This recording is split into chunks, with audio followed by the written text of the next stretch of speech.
నమో వెంకటేశాయ. సర్వగుణ శుభాకర సర్వగాణిమ భాకర గోవింద గోవింద. శ్రద్ధాం మైత్రీం దయాం మే వితర శమదమౌ తుష్టిపుష్టి క్రియాంచ బుద్ధిం మేధోన్నతిం తే సహన రుచిమథో లజ్జమానస్య శక్తిం మూర్తిం తావత్కభావ ప్రజననమః కీర్తిమాశూపధాయ ధర్మం దేహే తథాంతర్విమలమశుభసంతానపారాయ దేవ అని భూతభౌతిక ప్రపంచ నిర్మాత సకల మాయాధిష్ఠాత అయిన శ్రీనివాస పరమాత్ముని భక్తిగా ధర్మాన్ని మనసులోనూ శరీరంలోనూ ఉంచమని ప్రార్థించుకుంటూ శ్రీశుకుల వారు ఉపదేశం చేసిన శ్రీమద్భాగవతం యొక్క అధ్యయన కార్యక్రమాన్ని మనం ప్రారంభించుకుందాము. ప్రారంభంలో యథాప్రకారం ఆచార్యుల వారితో కలిసి ప్రార్థనా శ్లోకాలను చదువుకుని మంగళాచరణం చేసుకుందాం. ఓం నమో వెంకటేశాయ. శ్రీ గురు ప్రార్థనా. గురుర్బ్రహ్మా గురుర్విష్ణు గురుర్దేవో మహేశ్వరః గురుః సాక్షాత్ పరం బ్రహ్మ తస్మై శ్రీ గురవే నమః. శ్రీనివాస ప్రార్థనా. స్వామితా భావితానాయ స్వామి పుష్కరిణీజుషే స్వామినే జగతాం కుర్వే శ్రీనివాసాయ తే నమః. అథ సంకల్పః. శ్రీమదాదివరాహ క్షేత్రే విరాజమానస్య నిత్యశుద్ధ బుద్ధ ముక్త స్వభావస్య లీలాగృహీత విగ్రహస్య శ్రీ పద్మావతీ జానేః అనుగ్రహేణ అస్మాకం సర్వేషాం బుద్ధిశుద్ధ్యర్థం విద్యాభివృద్ధ్యర్థం భక్తి జ్ఞాన వైరాగ్యాది తదనుకూల సర్వసంపత్సమృద్ధ్యర్థం శ్రీ పరమేశ్వర ప్రీత్యర్థం శ్రీమద్భాగవత పాఠం కరిష్యామహే. అస్య శ్రీమద్భాగవత స్తోత్ర మహామంత్రస్య నారద ఋషిః బృహతి ఛందః శ్రీకృష్ణః పరమాత్మా దేవతా బ్రహ్మ బీజం భక్తిశక్తిః జ్ఞానవైరాగ్యే కీలకం అస్మాకం శ్రీమద్భగవత్ప్రసాదసిద్ధ్యర్థే పాఠే వినియోగః. ధ్యానం నారాయణాద్రితనయాబ్జపదాభియుక్తాః మిత్రాత్తవాక్యనివహామృతభూరిసిక్తాః వ్యాసప్రసూతశుకగీతరవేషు సక్తాః నాకేషు భేచరత భాగవతేతి రక్తాః. శ్రీ గురుభ్యో నమః. మైత్రేయ మహర్షి గారు విదురుడికి దక్షుడి సంతానాన్ని గురించి చెప్తున్నారు. దక్షుడికి స్వయంభూమనువు గారి పిల్ల అయినటువంటి ప్రసూతినిచ్చారు. ఆ ప్రసూతికి 16 మంది ఆడపిల్లలు పుట్టారు. ఆ ఆడపిల్లల్లో త్రయోదశాదాత్ ధర్మాయ తథైకాం అగ్నయే విభు పితృభ్య ఏకాం యుక్తేభ్య భవాయైకాం భవచ్చిదే అని ఆ ఆడపిల్లల్లో అందరినీ వారి వారికి ఇచ్చేశారు. అందులో 13 ధర్ముడికి ఇచ్చి పెళ్లి చేశారు. ఒకతని అగ్నికి ఇచ్చి పెళ్లి చేశారు. ఒక అమ్మాయినేమో పితృదేవతలకి ఇచ్చి పెళ్లి చేశారు. ఇంకొక అమ్మాయిని సతి అనే పేరు గల ఆవిడిని భవాయ రుద్రుడికి ఇచ్చి పెళ్లి చేశారు అని చెప్పారు. అందులో ఆ ధర్ముడికి ఇచ్చినటువంటి 13 పేర్లని శ్రద్ధ, మైత్రి, దయా, శాంతి, తుష్టి, పుష్టి, క్రియోన్నతి, బుద్ధిర్మేధా, తితిక్షాహ్రీ, మూర్తిర్ధర్మస్య పత్నయ అని వరుసగా లెక్కపెట్టి చెప్పారు. ఈ 13 ధర్ముడి యొక్క భార్యలు అని. ఈ 13 ధర్ముడి యొక్క భార్యలు ఒక్కొక్క సంతానాన్ని కన్నారు అని పై శ్లోకాల్లో చెప్తున్నారు. శ్రద్ధాసూత శుభం మైత్రి ప్రసాదమభయందయ శాంతి సుఖం ముదంతుష్టి స్మయం పుష్టిరసూయత అనే శ్లోకంలోనూ పై శ్లోకాల్లోనూ ధర్ముడికి శ్రద్ధకి లేదా ధర్ముడికి శ్రద్ధ అనేటువంటి భార్యలో శుభ అనేటువంటి పిల్లవాడు పుట్టాడు.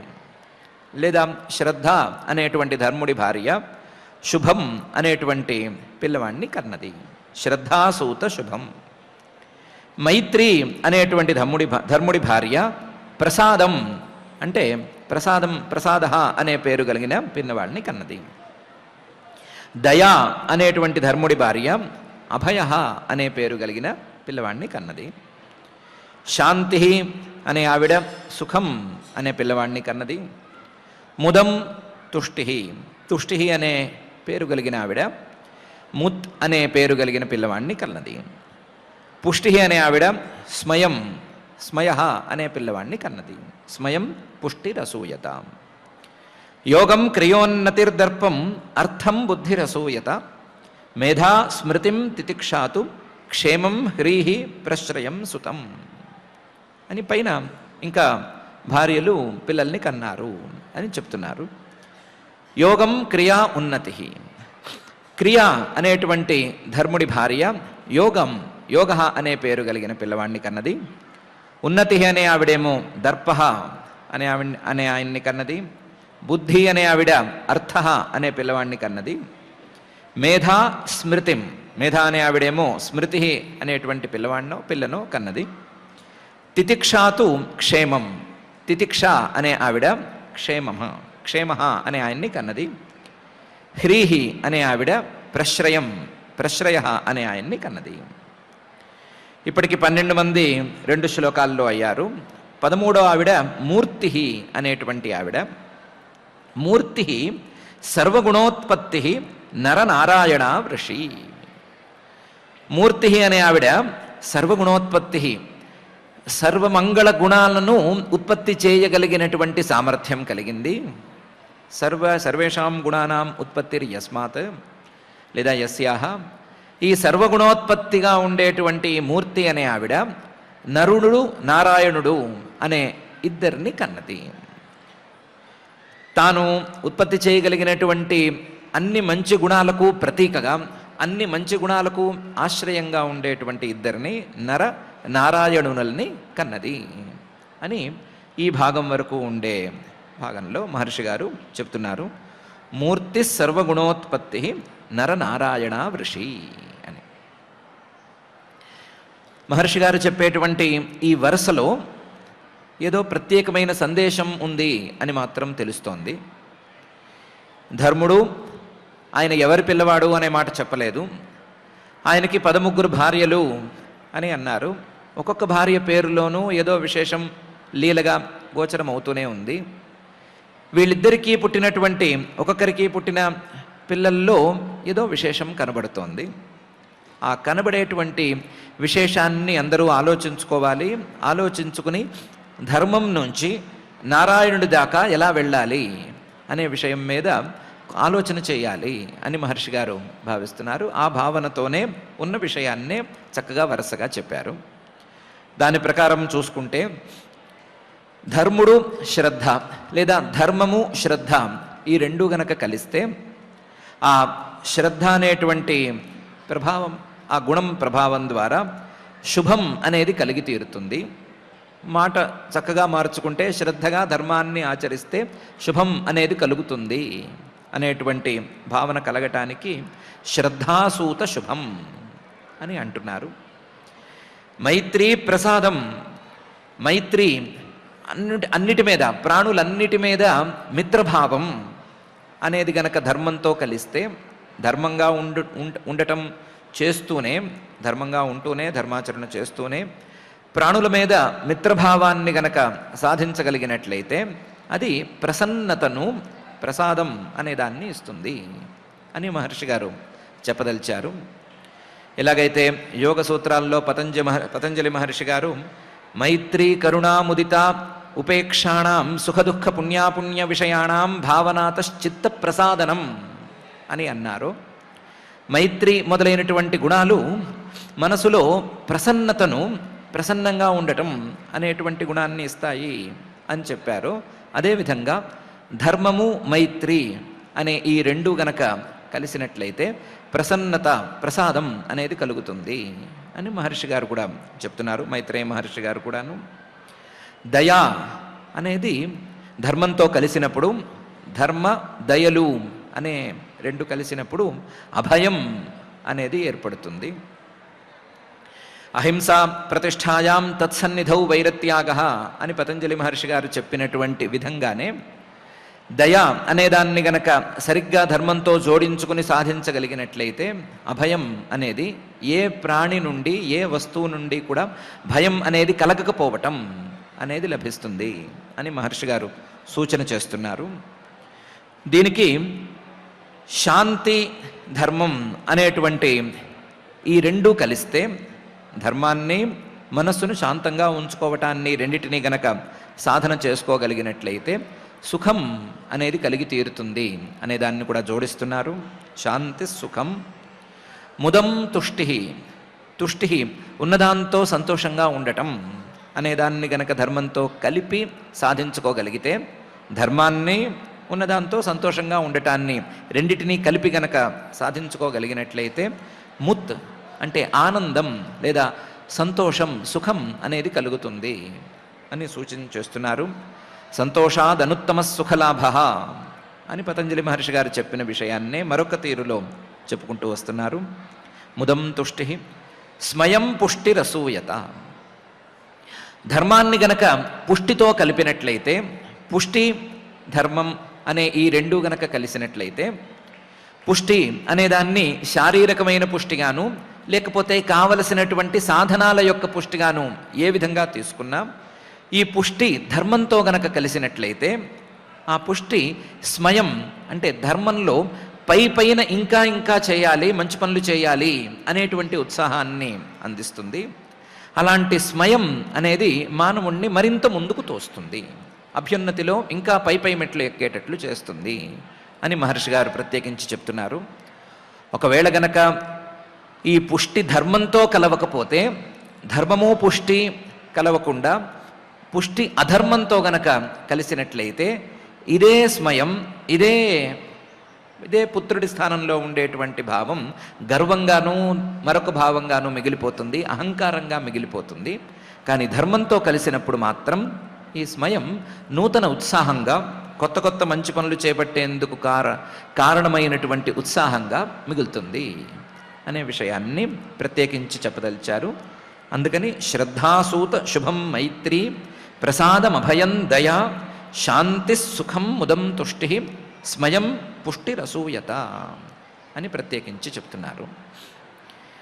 క్రియ అనేది మానవులందరికీ ఉండేదే, ప్రాణులన్నిటికీ ఉండేదే. కానీ ఆ క్రియ ధర్మంతో కలిసినప్పుడు అది యోగంగా మారుతుంది. ఆ యోగం చిత్తాన్ని, మనసుని కట్టడి చేయటం అనే తీరులో తన రూపాన్ని మలుచుకుంటుంది. కాబట్టి ధర్మ క్రియలు ఈ రెండూ కలిసినప్పుడు, ధర్మము, క్రియ, ఏ పని చేసినా అది ధర్మంగా ఉండటం, ఏ పని చేసినా సరే అది ధర్మం వైపుగా వెళ్ళటం అనే తీరులో గనక నడుచుకోగలిగితే అది యోగానికి దారితీస్తుంది, మహాయోగంగా పరిణమిస్తుంది అని మహర్షి గారు చెప్పదలిచారు. అందుకని యోగం క్రియ అని అంటున్నారు. అలాగే ఉన్నతి, అభ్యున్నతి, పైకి ఎదగటం అనేది గనక ధర్మంతో కలిస్తే ఆ ఉన్నతి దర్పం. ఇంకా నేను పైన సాధనాలను సాధించుకోగలను, పై ఇంకా మెట్లు ఎక్కగలను, ఇంకా ఫలితాలను సాధించగలను అనేటువంటి విశ్వాసాన్ని తెస్తుంది.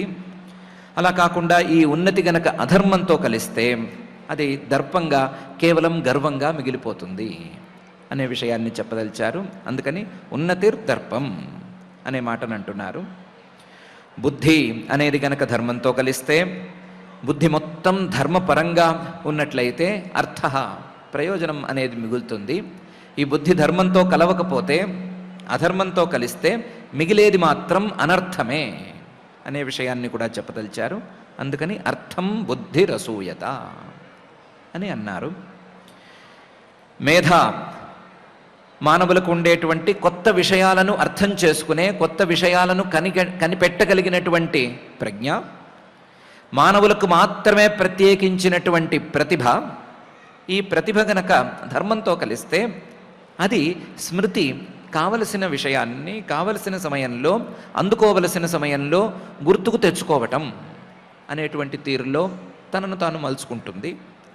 అలా కాకుండా ధర్మంతో కలవకపోతే, ధర్మంతో కలవనటువంటి ఈ ప్రజ్ఞ, ఈ ప్రతిభ, ఈ మేధ మానవుడికి సరి అయిన సమయంలో కావలసిన విషయం గుర్తు రాకుండా చేసేందుకు అవకాశం ఉంటుంది. కాబట్టి మేధ స్మృతిమసూయత, ధర్మంతో కలిసినటువంటి మేధ స్మృతిని కలిగిస్తుంది అని మహర్షి గారు చెప్పదలిచారు. అలాగే తితిక్ష, ధర్మాన్ని గనక తితిక్ష, మనకు ఇష్టం ఉన్నా ఇష్టం లేని వాటన్నిటినీ కూడా సమానంగా అనుభవించగలగటం, లేదా ద్వంద్వ సహనం అనే దాంతో కలుపుకున్నట్లయితే ఆ తితిక్ష అనేది క్షేమాన్ని ప్రసాదిస్తుంది. క్షేమం అంటే వాస్తవమైనటువంటి స్వరూపాన్ని అందుకున్న సుఖం, వాస్తవమైనటువంటి స్వరూపంతో అందుకోవలసినటువంటి సుఖం అనేదాకా దారితీస్తుంది. ఈ క్షేమాన్ని తితిక్షతో, ధర్మంతో కలిపిన తితిక్షతో సాధించుకోవాలి అని మహర్షి గారు చెప్పదలిచారు. అందుకని తితిక్షాతు క్షేమం అని అంటున్నారు. ఎవరికైనా సరే సిగ్గు అనేది ఏదో దశలో ఏదో ఒక విషయంలో కలిగి తీరుతుంది. కానీ ఆ హ్రీహి, సిగ్గు లజ్జ అనేటువంటి భావాన్ని ధర్మంతో కలిపితే, ధర్మం విషయంలో నేను ఇంకా కూడా మంచిగా చేసుండి ఉండాల్సింది, నేను చేసింది సరిపోదు, నేను చేసింది చెప్పుకోవటానికి నాకే సిగ్గుగా ఉంది అనేటువంటి తీరులో నిరంతరం భావన చేస్తూ ఉన్నట్లయితే అది మనిషికి కావలసినటువంటి ప్రశ్రయం, వినయాన్ని ప్రసాదిస్తుంది అని మహర్షి గారు చెప్పదలిచారు. అందుకని హ్రీహి ప్రశ్రయం సుతం అని ప్రత్యేకించి అంటున్నారు. హ్రీహి, లజ్జ అనేది ధర్మంతో కలిసినప్పుడు వేరు విషయాలతో కాకుండా, నాకేవో ఫలానా ఇది లేదు అది లేదు అందుకని నాకు సిగ్గుగా ఉంది అని మాత్రం అనుకోకుండా, ధర్మంతో ఈ లజ్జ అనేది కలిసినప్పుడు దానికి వినయం అనే ఉన్నత స్థాయికి చెందిన గుణం ఫలితంగా ఏర్పడుతుంది అని మహర్షి గారు చెప్పదలిచారు. ఇవన్నీ యోగం క్రియోన్నతిర్దర్పం అర్థం బుద్ధిరసూయత మేధాం స్మృతిం తితిక్షాతు క్షేమం హ్రీః ప్రశ్రయం సుతం అనేటువంటి తీరులో అర్థం చేసుకోవలసినవి అని చెప్తున్నారు.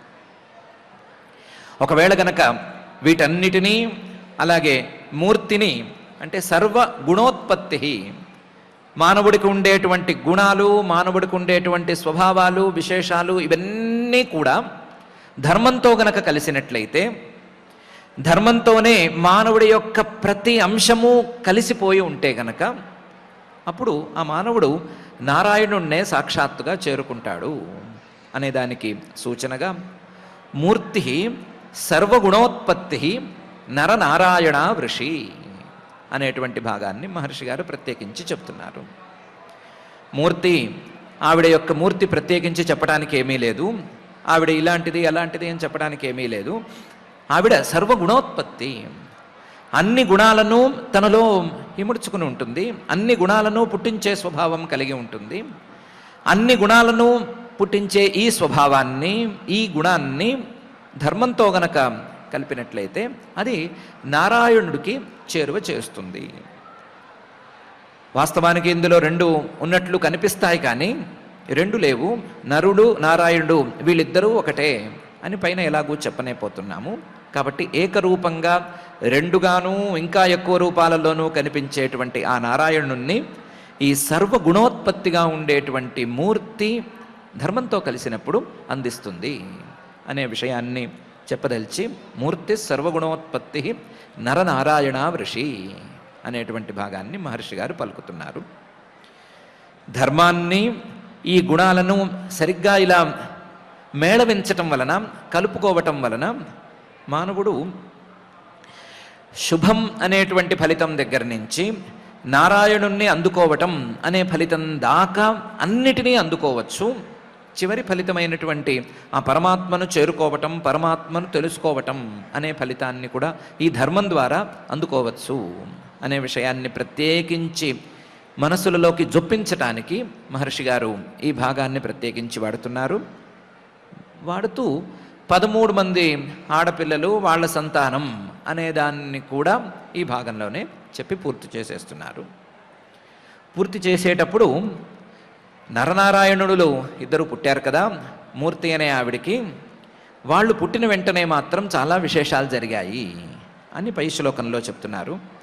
యయోర్జర్మన్ యదో విశ్వం అభ్యనందత్ సునిర్వృతం మనాంసి కకుభో వాతాహ ప్రసేదు సరితోద్రయ అనే శ్లోకంలో యయోర్జన్మని, ఈ నరుడు నారాయణుడు ఇద్దరూ పుట్టంగానే వాళ్ళ జన్మ అనేది ఈ మూర్తి ద్వారా అందుతూనే అదో విశ్వం, మనకు తెలిసినటువంటి ఈ చరాచర ప్రపంచం మొత్తం అభ్యనందత్ సునిర్వృతం, సునిర్వృతం తనకు తెలియనటువంటి పూర్ణానందాన్ని అనుభవించింది. అందులో ప్రాణముండేటువంటి పదార్థాలు పూర్ణానందాన్ని అనుభవించి చూపించినాయి. ప్రాణం లేనటువంటి పదార్థాలు ఇవన్నీ కూడా అందంగా మారి తాము ఉండవలసిన వాస్తవ స్థితికి వచ్చి తమ ఆనందాన్ని ప్రదర్శించాయి. సునిర్వృతం, అన్నిటికీ పూర్ణమైనటువంటి ఆనందం అనేది అందింది. ఆనందం అందటం మాత్రమే కాదు, అభ్యనందత్, చేయగలిగిన వాళ్ళందరూ కూడా ఈ జన్మని అభినందన చేయటం అనే పని చేశారు. యయోర్జన్మన్ యదో విశ్వం అభ్యనందత్ సునిర్వృతం. ఎలా సునిర్వృతం, ఎలా అభ్యనందత్ అంటే దానికి చెప్తున్నారు, మనాంసి కకుభ వాతాహ సరిత అద్రయ ప్రసేదు. మనాంసి, ఆ క్షణాన ఉన్నటువంటి మానవుల యొక్క మనస్సులన్నీ కూడా ప్రసేదు, ప్రసన్నంగా మారిపోయినాయి. ఎలా ప్రసన్నంగా మారినాయి? మనసుల్లో ఎప్పుడూ లేగేటువంటి కుట్రలు, వంచనలు, కౌటిల్యాలు ఇలాంటివి చాలా ఉన్నాయి కదా, అవన్నీ కూడా ఆ క్షణాన్ని ఎందుకో మేము లేము అన్నట్లు పక్కకి జరిగిపోయాయి. మనస్సంతా నిర్మలంగా మారిపోయింది ఆ క్షణాన ఉన్న అందరికీ కూడా. మనాంసి ప్రసేదు. కకుభ, దిక్కులన్నీ కూడా ప్రసేదు, ప్రసన్నంగా మారిపోయినాయి. దిక్కుల్లో ఏ రకమైనటువంటి పొల్యూషన్ను లేకపోతే ధూళి లాంటివి ఏమీ లేవు. ఏ దిక్కు వైపు చూసినా సరే అంతా స్వచ్ఛంగా కనిపిస్తోంది అన్నట్లుగా మారిపోయినాయి. వాతాహ ప్రసేదు, గాలులు కూడా ప్రసన్నంగా వేస్తున్నాయి. గాలి ఎవరికి తగిలినా సరే అందరూ హాయిగా సుఖంగా సుఖస్పర్శగా ఉంది అని అనుకుంటున్నారు. ఆ రీతిలో గాలులు ప్రసన్నంగా వీస్తున్నాయి.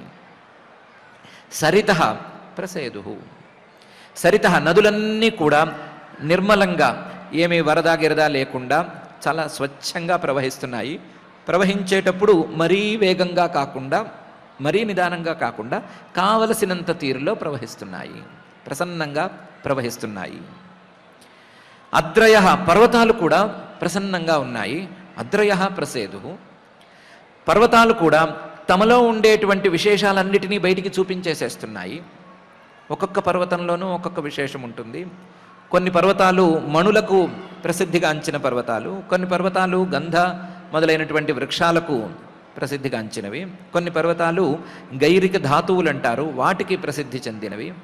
ఇలా ఏ పర్వతం ఏ అంశానికి ప్రసిద్ధమో ఆ అంశాన్ని ఆ పర్వతం చక్కగా చూపిస్తోంది. చూపిస్తూ అందంగా ప్రసన్నంగా కనిపిస్తోంది. మనసున్న మనుషులు ప్రసన్నంగా ఉన్నారు, మనసు లేని పర్వతాలు ప్రసన్నంగా ఉన్నాయి. దిక్కులు, సరిత్తు, నదులు, అలాగే గాలులు, ఇవన్నీ కూడా అన్నీ ఆ సమయాన ప్రసన్నంగా ఉన్నాయి. ఇది నారాయణుల యొక్క జన్మకాలంలో జరిగినటువంటి విశేషం అని మహర్షి గారు యయోర్జన్మన్ యదో విశ్వం అభ్యనందత్ సునిర్వృతం మనాంసి కకుభో వాతాహ ప్రసేదు సరితోద్రయ అనే ఈ శ్లోకంలో చెప్తున్నారు. దివ్యవాద్యంతతూర్యాణి పేతు కుసుమవృష్టయ మునయస్తుష్టువుస్తుష్టా జగుర్గంధర్వ కిన్నరా అనే పై శ్లోకంలో దివి స్వర్గంలో లేదా ఆకాశంలో అవాద్యంత తూర్యాణి మంగళధ్వనులు వినవచ్చాయి. ఎందుకంటే దేవతలందరూ నరుడు నారాయణుడు అనేటువంటి 2 రూపాలలో పరమాత్మ పుట్టాడు అనేటువంటి ఆనందంతో ఎన్నెన్నో వాద్యాలను వాయించారు. దివి అవాద్యంత తూర్యాణి. పేతు కుసుమవృష్టయ ఆకాశం నుంచి పుష్పవృష్టులు కురిసినాయి సంతోషానికి సూచకంగా. మునయస్తుష్టువుస్తుష్టా మునులందరూ అబ్బా మాకు ఆదర్శ పురుషులు 2 దొరికారు అనేటువంటి ఆనందంతో, అసలు ముని జీవితాన్ని ఎలా గడపాలో తెలియజెప్పడానికి 2 వచ్చారు, లేదా పరమాత్మే 2 రూపాలలో వచ్చాడు అనేటువంటి ఆనందంతో తుష్టాహ సంతోషంతో తుష్టువు స్తుతులు చేయటం మొదలుపెట్టారు. వారికి ఒకవేళ చిన్న చితకా సందేహాలు లేదా పెద్ద సందేహాలు వచ్చినా సరే ఆ నరనారాయణులు ఎలా ఉన్నారు అని చూసుకుంటే ఆ సందేహాలన్నీ పటాపంచలయ్యేటువంటి పరిస్థితి వచ్చేసింది అని తెలిసిపోయింది. ఆ తెలిసిన సంతోషంతో వాళ్ళు స్తుతులు చేయటం మొదలుపెట్టారు. మునయస్తుష్టువుస్తుష్టా జగుర్గంధర్వ కిన్నరాహ సంగీత ప్రధానంగా ఉండేటువంటి గంధర్వులు కిన్నరులు వీళ్ళందరూ కూడా వెంటనే గానం చేయటం మొదలుపెట్టారు. వాళ్లకు తెలిసినటువంటి విద్యతో పరమాత్మ ఇలా జన్మించాడు అనేటువంటి ఆనందాన్ని వాళ్ళు ప్రకటించుకున్నారు. ఇలా ఎవరెవరు తమ ఆనందాన్ని ప్రకటించుకోగలరో వారి తీరులో ఆనందాన్ని ప్రకటించుకున్నారు అని కూడా చెప్తున్నారు. దివ్యవాద్యంత తూర్యాణి పేతు కుసుమవృష్టయ మునయస్తుష్టువుస్తుష్టా జగుర్గంధర్వ కిన్నరా అనే ఈ శ్లోకంలో. దీనికి తోడు నృత్యంతి స్మ స్త్రియో దేవ్య ఆసీత్ పరమమంగళం దేవా బ్రహ్మాదయ సర్వే ఉపతస్థురభిష్టవై అని కూడా మహర్షి గారు చెప్తున్నారు. నృత్యంతి స్మ స్త్రియో దేవ్య స్వర్గంలో ఉండేటువంటి స్త్రీ దేవతలందరూ కూడా మై మరచిపోయి నాట్యం చేయటం మొదలుపెట్టారు. దేవ్య స్త్రియ దేవతా స్త్రీలందరూ కూడా నృత్యంతి స్మ మై మరచి నాట్యం చేయటం మొదలుపెట్టేశారు. చూడబోతే మొత్తం అంతా కూడా సంతోషకరమైనటువంటి వాతావరణం అలముకుని ఉంది. ఆసీత్ పరమమంగళం అందరికీ ఏదో మంచి జరగబోతోంది అని అందరూ అర్థం చేసుకున్నట్లుగా అందరూ మంగళమయంగా ఉన్నారు. ఆసీత్ పరమమంగళం. వెంటనే దేవా బ్రహ్మాదయ సర్వే బ్రహ్మాది దేవతలందరూ కూడా ఈ నారాయణులు పుట్టిన చోటికి పరిగెత్తుకొచ్చేశారు. వచ్చేసి సర్వే ఉపతస్థు ఆ నరనారాయణుల దగ్గర కై మోడ్చి నిల్చున్నారు. ఉపతస్థు కేవలం నుంచున్నారు మాత్రమే కాదు, సమీపంలో నుంచున్నారు అని మాత్రమే కాదు, ఉపతస్థు ఉపస్థానం వారిని స్తుతి చేయటం ద్వారా వారి యొక్క స్వరూపానికి దగ్గరగా వెళ్ళే ప్రయత్నం కూడా చేసుకున్నారు. ఉపతస్థు అభిష్టవై వారి తీరులలో స్తుతి చేయటం ద్వారా బ్రహ్మాది దేవతలు మాత్రమే చేయగలిగిన స్తుతిని చేయటం ద్వారా ఉపస్థానం కూడా చెప్పుకున్నారు అని మహర్షి గారు చెప్తున్నారు. నృత్యంతి స్మ స్త్రియో దేవ్య ఆసీత్ పరమమంగళం దేవా బ్రహ్మాదయ సర్వే ఉపతస్థురభిష్టవై అనే ఈ శ్లోకంలో ఏమని స్తుతి చేయటం మొదలుపెట్టారు అంటే, దేవా ఊచుహు బ్రహ్మాది దేవతలు అన్నారు. అంతమంది వద్దనుకుంటే బ్రహ్మగారు ఆయనే అన్నారు. యోమాయయా విరచితం నిజయాత్మనీదం ఖేరూపభేదమివ తత్ప్రతిచక్షణాయ ఏతేన ధర్మసదనే ఋషిమూర్తినాద్య ప్రాదుశ్చకార పురుషాయ నమః పరస్మై అని అన్నారు. అయా పురుషాయ నమః పరస్మై. ఇప్పుడు పుట్టింది ఒకే పురుషుడు, పరమపురుషుడు. ఒకే పరమపురుషుడు 2 రూపాల్లో పుట్టాడు. ఆ ఒకే పరమపురుషుడికి పురుషాయ నమః పరస్మై, ఒకే పరమపురుషుడికి నమస్కారం. ఆ ఒకే పరమపురుషుడు ఆ పరమాత్మ యో మాయయా విరచితం నిజయాత్మనీదం ఖే రూపభేదమివ తత్ప్రతిచక్షణాయ ఏతేన ధర్మసదనే ఋషిమూర్తినాద్య ప్రాదుశ్చకార. ఋషిమూర్తిన అద్య ప్రాదుశ్చకార. ఇద్దరు ఋషుల యొక్క రూపంలో, ఇద్దరు ఋషుల యొక్క శరీరాలతో తన రూపాన్ని ప్రాదుశ్చకార, తన రూపాన్ని కొత్తగా అభివ్యక్తం చేశాడు. ఋషిమూర్తిన అద్య ప్రాదుశ్చకార. ఎక్కడ తన కొత్త రూపాన్ని ఈయన ధరించి కనిపిస్తున్నాడు అంటే ధర్మ సదనే, ధర్ముడి యొక్క ఇంట్లో కొత్తగా ఇద్దరు ఋషుల రూపాల్లో కనిపిస్తున్నాడు. ఏతైనా కంటికి కనిపిస్తూనే ఉంది ఈ రెండు రూపాలు.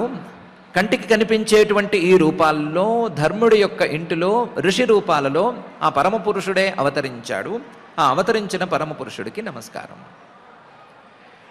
ఎందుకు అవతరించాడు అంటే యహ మాయయా విరచితం నిజయా ఆత్మనీదం ఖే రూపభేదమివ తత్ ప్రతిచక్షణాయ. ఈ పరమపురుషుడే ఈ సమస్త భూతభౌతిక ప్రపంచానికి నిర్మాత. ఈ పరమపురుషుడే తనలో ఉండేటువంటి మాయ ద్వారా ఈ ప్రపంచానికి సృష్టికర్త. ఈ సృష్టికర్త అయినటువంటి ఈయన యహ మాయయా విరచితం నిజయా ఆత్మని ఇదం, తనలో తాను ఈ మాయా అనేటువంటి సాధనం ద్వారా ఈ సృష్టిని చేసి చూపిస్తున్నాడు. ఎలా చేసి చూపిస్తున్నాడు అంటే ఖే రూపభేదం ఇవ. ఆకాశంలో రకరకాల రూపాలు, రకరకాల భేదాలు ఉన్నట్లుగా తనలోనే ఈ భేదాలని, ఈ రూపాలని సృష్టి చేసి మాయా సహకారంతో చూపిస్తున్నాడు. తత్ ప్రతిచక్షణాయ. ఈ రూపాలు, రూపభేదాలు ఇవన్నీ కూడా కేవలం మాయకు సంబంధించినవి. నేను మాత్రం ప్రకాశ స్వరూపుడిని, నా ప్రకాశం ద్వారానే ఇవన్నీ కనిపిస్తున్నాయి అని చెప్పటానిక అన్నట్లుగా ప్రతిచక్షణాయ, వాటి యొక్క ప్రకాశాన్ని కలిగిస్తూ ఉన్నాడు. ఆ కలిగించేటువంటి రూపాల్లో ఒక రూపంగా ఈ ఋషి రూపాన్ని ధరించి ధర్ముడి యొక్క ఇంట్లో పుట్టుకొచ్చాడు. యో మాయయా విరచితం నిజయాత్మనీదం ఖే రూపభేదమివ తత్ ప్రతిచక్షణాయ ఏతేన ధర్మసదనే ఋషిమూర్తినాద్య ప్రాదుశ్చకార పురుషాయ నమః పరస్మై అని ఆ పుట్టుకొచ్చినటువంటి పరమాత్మ యొక్క రూపాలకు నమస్కారము అని బ్రహ్మగారు అన్నారు. మనం పక్కన నుంచుని ఎన్ని ప్రశ్నలైనా వేయొచ్చు. ఋషిమూర్తిగా పుట్టినటువంటి ఈయన, ఋషి రూపంలో ఉన్నటువంటి పరమాత్మ ఇద్దరు ఋషుల రూపంలో రావచ్చు. స ఏకధా భవతి ద్విధా త్రిధా బహుధా అనేకధా అని శృతివాక్యం ఉండనే ఉంది. ఆయన కావాలనుకుంటే ఒకటిగానే కనిపించగలడు, రెండుగా మారగలడు, మూడుగా, నాలుగుగా, వేల వేల విధాలలో ఆయన మారి కనిపించగలడు. అదేం పెద్ద ఇష్యూ కాదు. కానీ ఈ రూపంతో ఖే రూపభేదమివ తత్ ప్రతిచక్షణాయ అని ఈ సృష్టి మొత్తాన్ని ఎలా ప్రకాశింపజేస్తాడు, ఈ సృష్టి మొత్తాన్ని ప్రకాశింపజేయటానికి ఈ ఋషిమూర్తిలో ఎందుకు ఈయన పుట్టాడు అని మనం అడగవచ్చు. అడిగితే బ్రహ్మగారు దీనికి ఏ, బి అని రెండు సమాధానాలు చెప్తారు. ఒకటి, ఆయనే ప్రకాశ స్వరూపుడు, ఆయనే ప్రపంచ నిర్మాత, ప్రకాశ స్వరూపంగా ఉండి తానే నిర్మించినటువంటి ప్రపంచాన్ని కూడా ప్రకాశింపజేస్తూ ఉన్నటువంటి వాడు పుట్టాడు అని చెప్పామయ్యా. ఓ వరస చెప్పామే తప్ప అందులో ప్రతిచక్షణాయ అంటే దీనికోసమే పుట్టాడు అని ప్రత్యేకించి లేదు. ఇలా ఏ ఆన్సర్ పెట్టుకోవచ్చు. బి ఇంకోటి కూడా ఉంది, ప్రతిచక్షణాయ అంటే ప్రత్యాఖ్యానాయ అని పెట్టుకోవచ్చు. ఖే రూపభేదమివ తత్ ప్రతిచక్షణాయ, నరనారాయణులుగా పుట్టినటువంటి పరమాత్మ ఈ ఆకాశంలో రూపభేదాల్లాగా పరమాత్మలో ఈ రూపభేదాలేవీ లేవు అని నిరాకరణ చేసి ఏకరూపంగా ఉండేటువంటి పరమాత్మతత్వాన్ని తెలియజేయాలి అనే సంకల్పంతోనే అవతరించాడు. ఆ అవతారం అనేది పరమాత్మ యొక్క అద్వితీయ రూపాన్ని ఉపదేశం చేసేందుకు ఉద్దేశించినటువంటి రూపం. ఈ అవతారాన్ని ఇందుకోసమే ప్రతిచక్షణాయ ప్రత్యాఖ్యానం కోసమే చేశాడు అనే అభిప్రాయంతో ఈ మాట అన్నాను. ఎన్నో భేదాలు కనిపిస్తూనే ఉన్నాయి, ఎన్నెన్నో మార్పులు, ఎన్నెన్నో రూపాలు ఈ సృష్టిలో ఉన్నాయి. కనిపించేటువంటి ఈ రూపాలు ఏవీ లేవు, కనిపించేటువంటి ఈ భేదాలు ఏవీ లేవు, ఉన్నది పరమాత్మ ఒక్కడే అని చెప్పటానికి పరమాత్మే తానే సమానంగా ఒకే రకంగా కనిపించేటువంటి 2 రూపాలలో అవతరించాడు అని చెప్పదలిచి యో మాయయా విరచితం నిజయాత్మనీదం ఖే రూపభేదమివ తత్ప్రతిచక్షణాయ ఏతేన ధర్మసదనే ఋషిమూర్తినాద్య ప్రాదుశ్చకార పురుషాయ నమః పరస్మై అని అంటున్నాను అని బ్రహ్మగారు సమాధానం చెప్తారు. సోయం స్థితివ్యతికరోపశమాయ సృష్టాన్ సత్వేన నః సురగణాన్ అనుమేయతత్వః దృశ్యాదభ్రకరుణేన విలోకనేన యశ్రీనికేతమమలం క్షిపతారవిందం అనే పై శ్లోకంలో కూడా దేవతలందరూ, బ్రహ్మాది దేవతలు, బ్రహ్మగారు అందరూ కలిసి అంటున్నారు, సోయం స్థితివ్యతికరోపశమాయ సృష్టాన్. ఈ ప్రపంచం యొక్క స్థితి తారుమారు కాకూడదు అని మమ్మల్ని సృష్టి చేశావు. అందులోనూ నీ యొక్క సత్వగుణానికి ఫలితంగా మమ్మల్ని సృష్టి చేశావు. నస్సురగణాన్, మేమందరము దేవతాగణాల వారము. అనుమేయతత్వ, శాస్త్రంతో తెలుసుకోగలిగినటువంటి వాడివి నువ్వు, శాస్త్ర ప్రమాణం ద్వారా తెలుసుకోగలిగినటువంటి వాడివి నువ్వు. అనుమేయ తత్వ, శాస్త్రాచార్యోపదేశమను మేయ తత్వ నువ్వు. ఇలాంటి వాడివి. అదభ్ర కరుణేన, చాలా పెద్ద కరుణతో మనసు నిండా దయను నింపుకుని ఆ దయ మొత్తాన్ని కళ్ళలోకి తీసుకొచ్చేసి ఆ కళ్ళతో అదభ్ర కరుణేన విలోకనేన దృశ్యాత్, మమ్మల్ని చూడు, మమ్మల్ని దయతో చూడు. నీ అందమైనటువంటి యశ్రీనికేతమమలం క్షిపతార విందం, శ్రీనికేతం చాలా అందంగా ఉండేటువంటి అమలం నిర్మలమైన అరవిందం, పద్మమే, తామర పువ్వే ఎందుకు పనికిరాదు అన్నట్లుగా తోసిపారేసే క్షిపత నీ కళ్ళున్నాయి కదా, ఆ కళ్ళతో మమ్మల్ని దయతో చూడు అని కూడా ప్రార్థించారు. సోయం స్థితి వ్యతికరోపశమాయ సృష్టాన్ సత్వేన నః సురగణాన్ అనుమేయతత్వ దృశ్యాదభ్ర కరుణేన విలోకనేన యశ్రీనికేతమమలం క్షిపతార విందం అనేటువంటి ఈ శ్లోకంలో అనుమేయతత్వ అనేది ఖే రూపభేదమివ తత్ ప్రతిచక్షణాయ అనేటువంటి అంశం, వెనకాల శ్లోకంలో ఉండేటువంటి అంశం. ఈ రెండు కూడా ఇంకా క్లియర్ కాలేదు, అంత స్పష్టంగా అనిపించట్లేదు. ఖే రూపభేదం ఏమిటి, ప్రతిచక్షణాయ ప్రత్యాఖ్యానాయ ఏమిటి, లేదా ప్రకాశనాయ ఏమిటి, ఇవన్నీ కొంచెం సందిగ్ధంగా ఉన్నాయి అని అనిపించవచ్చు. అలాగే అనుమేయతత్వ అనేది ఎలా కుదురుతుంది అనే సందేహం రావచ్చు. దాన్నైతే మనం తీర్చుకోవటంలో పెద్ద ఇబ్బంది ఏమీ లేదు. కానీ ఒక నిర్ణయం మాత్రం తీసుకుని తీరాలి. ఈ నరనారాయణులు ఇద్దరూ కూడా ఎక్కడ పుట్టారు అంటే ఏతేన ధర్మ సదనే అని మహర్షి గారు అంటున్నారు. ధర్మం అనేటువంటి భవనంలో, ధర్ముడి యొక్క భవనం అనేది పక్కన మాట, ధర్మం అనేటువంటి భవనంలో ఈ నరనారాయణులు పుట్టారు అని అంటున్నారు. ధర్మం అనేటువంటి భవనంలో సర్వగుణోత్పత్తి, ధర్మంతో కలిసినటువంటి ఆ సర్వగుణాలకు ఫలితంగా ఈ నరనారాయణులు పుట్టారు అని అంటున్నారు. ఆ సర్వగుణాలలో శ్రద్ధ, మైత్రి వీటన్నిటినీ కలుపుకున్నా పర్వాలేదు, విడిగా చూసుకున్నా పర్వాలేదు, ఎలా ఉన్నా పర్వాలేదు, కానీ మనకున్న గుణాలన్నిటినీ కూడా ఆ ధర్మంతో కలుపుకోవాలి.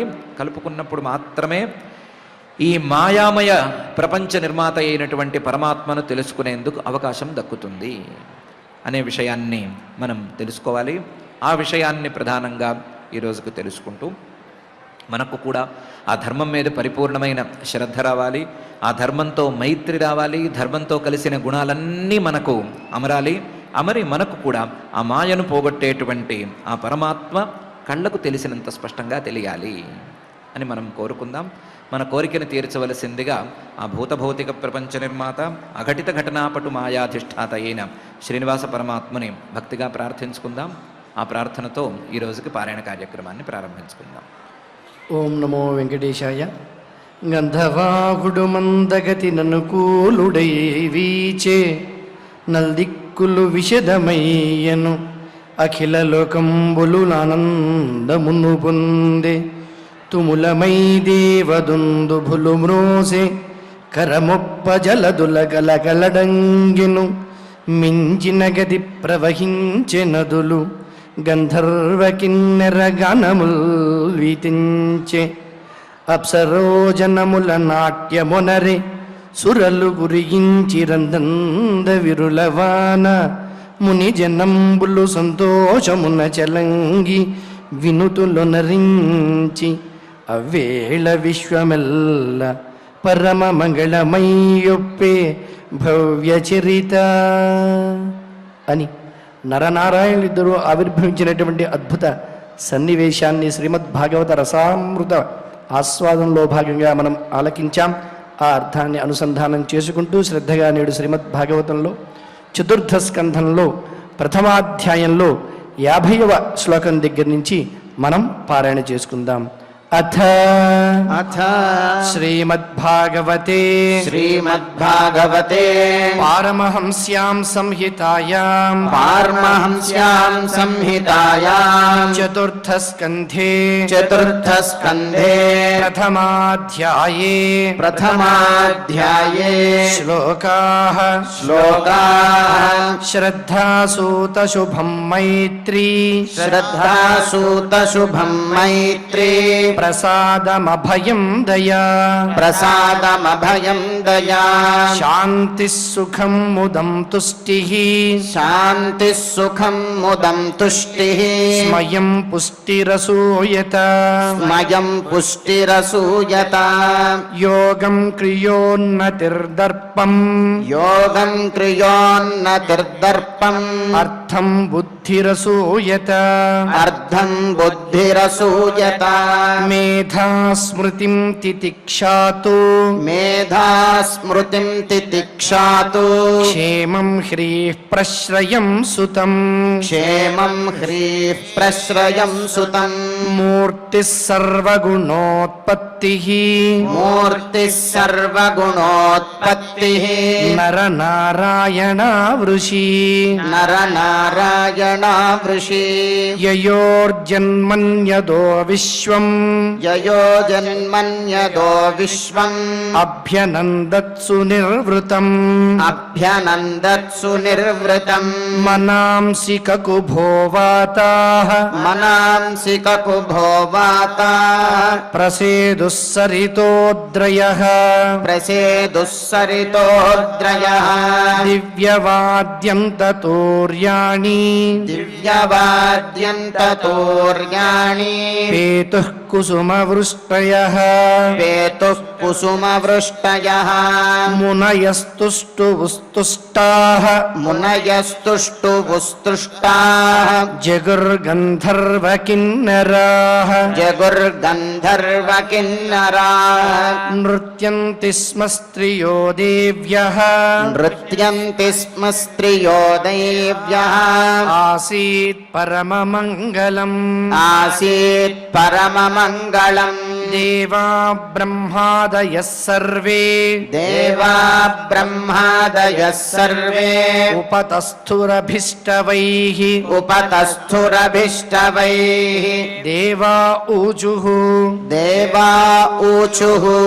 యో మాయయా విరచితం నిజయాత్మనీదం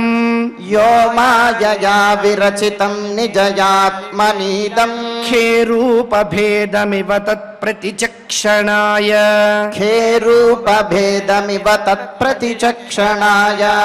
ఏతేన ధర్మసదనే ఋషిమూర్తినా అద్య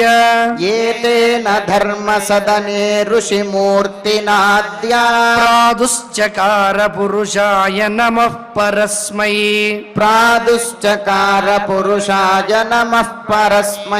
సోయం స్థితివ్యతికరోపశమాయ సృష్టాన్ సత్వేన నః సురగణాననుమేయ తత్వః